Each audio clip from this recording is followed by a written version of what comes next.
office. Bogart nodded. Todd can stay here with me for now. You can take Alex with you.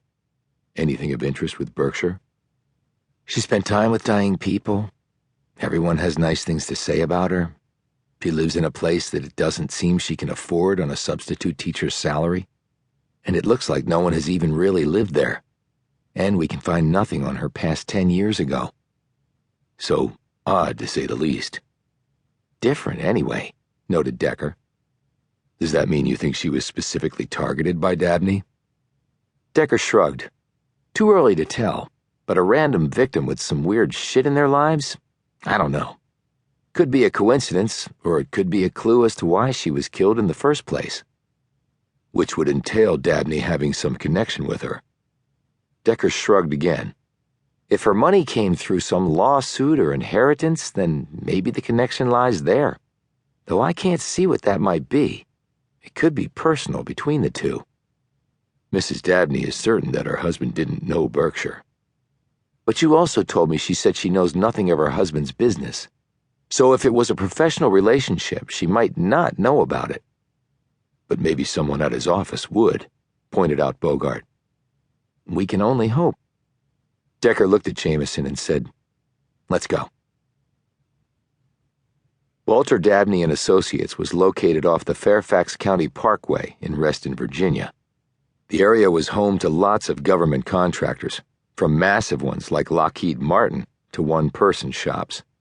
Dabney's business wasn't a Fortune 500 behemoth, but as Decker and Jameson walked into the bright, open, and fashionably furnished reception area on the top floor of a modern glass and steel 6-story building, it was apparent that Dabney had built a very successful enterprise. Though the hour was late, the news had reached the local and national pipelines, and people who worked here had not gone home as normal. They were out in the hallways looking pale, confused, and distraught. After showing their IDs, Decker and Jameson were escorted to a small conference room by a young woman. A minute later, a woman in her late 30s opened the door and stepped in. She was about 5'5", with a runner's trim build, shoulder-length reddish blonde hair, and square-rimmed glasses perched on her freckled face. I'm Faye Thompson. I'm a partner here. Is it really true? Decker said, I'm afraid so. Is Walter?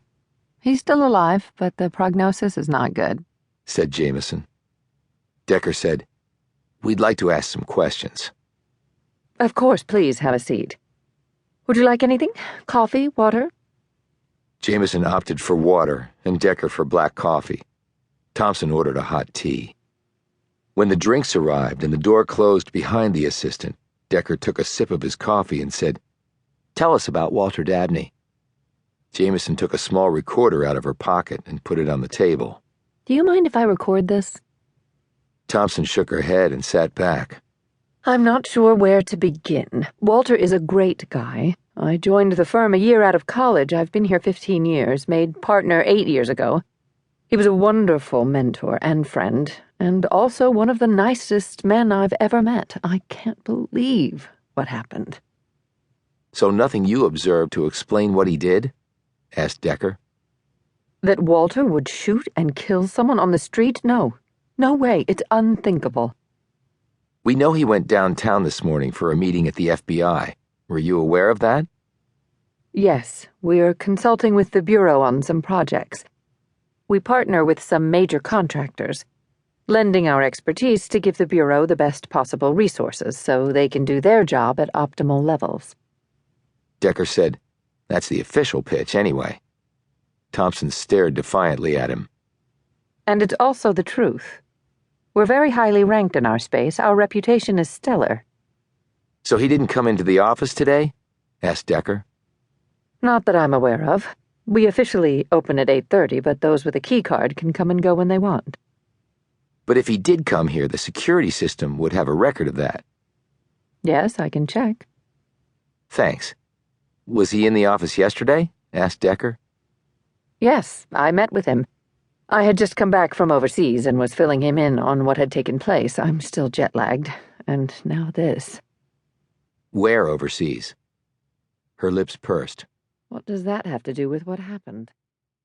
Maybe nothing.